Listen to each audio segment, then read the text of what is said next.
कुछ दिन पहले प्रशांत किशोर जी बिहार विधानसभा घेराव करने के लिए पटना के सड़कों पर निकल गए थे और उनके साथ बहुत बड़ी जनसंख्या थी। उनके बहुत सारे कार्यकर्ता थे, बहुत सारे उनके नेता थे जो उनके साथ निकल गए थे बिहार विधानसभा घेराव करने के लिए। तभी जो है उनको बीच में रोका जाता है और उनके कार्यकर्ताओं पे, उनके नेताओं पे लाठी भी चार्ज की जाती है और उनका एक वीडियो जो वायरल होता है वो वीडियो आप लोग भी देखे होंगे।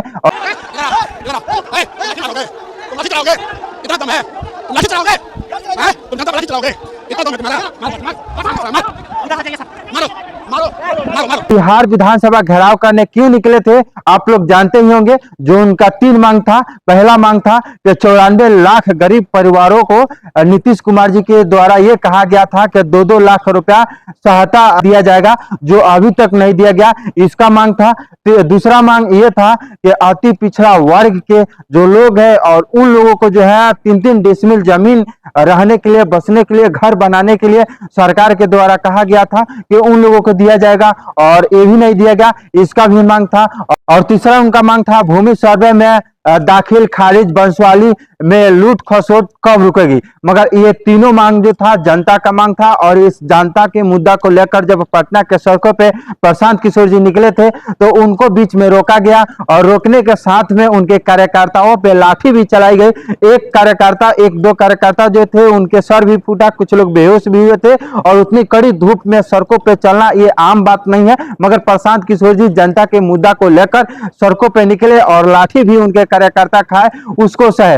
अब अगले दिन जो है उनके ऊपर एफआईआर होती है, उनके कार्यकर्ताओं पे एफआईआर होती है। तो ये थोड़ा सा गंभीर मामला हो जाता है कि जब कोई आदमी जनता के मुद्दा को लेकर पटना के सड़कों पे ले या जनता के मुद्दा का मांग करे तो उनके जो मांग कर रहा है उनके ऊपर एफआईआर हो जा रही है।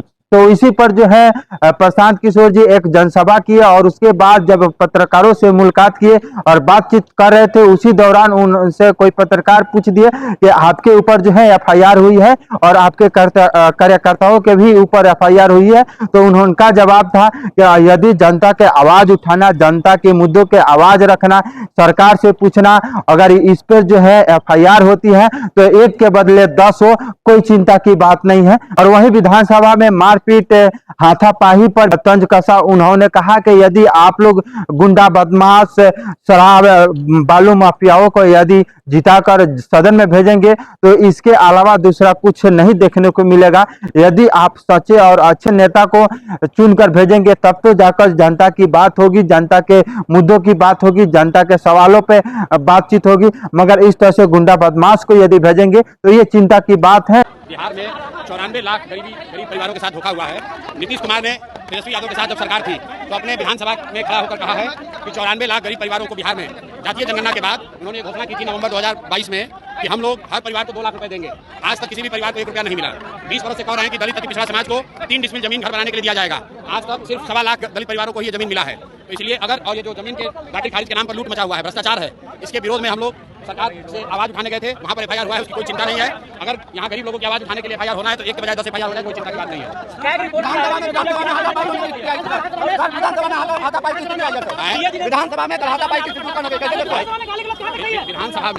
विधानसभा में अगर आप बालू माफिया, शराब माफिया, गुंडा बदमाश को जिताकर भेजिएगा तो विधानसभा में मारपीट नहीं होगा, तो वहाँ पर कोई संवाद होने वाला है नहीं। ऐसे लोग को चुनकर जनता भेज रही है जिनको ना भाषा का ज्ञान है, ना विषय का ज्ञान है, तो सदन में जाते हैं और जनता का आवाज उठाने के बजाय वहाँ गाली गलौज करते हैं। और वो कल बिहार की जनता ने कल देखा है कि चाहे पक्ष हो या विपक्ष, दोनों का भाषा, दोनों का बात करने का तरीका, गाली गलौज, यही बिहार की राजनीति का संस्कृति बन गया है। और इसी को हटाने के लिए तो जन सुराज की व्यवस्था बनाई जा रही है।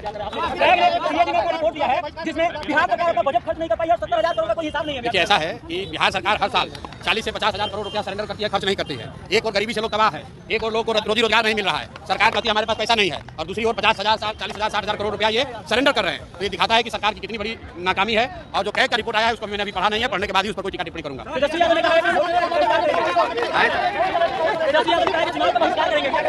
भाई, हर लोकतंत्र में सभी दल, लोकतंत्र में नेता और दल अपना विचार रखने के लिए, अपना रास्ता चुनने के लिए स्वतंत्र हैं। अगर उनको लगता है कि उनको बहिष्कार करना चाहिए तो बहिष्कार करें। ये धमकी देने की धमकी क्यों दे रहे हैं? बहिष्कार करें, इसमें कोई बात नहीं है, उनका निर्णय है।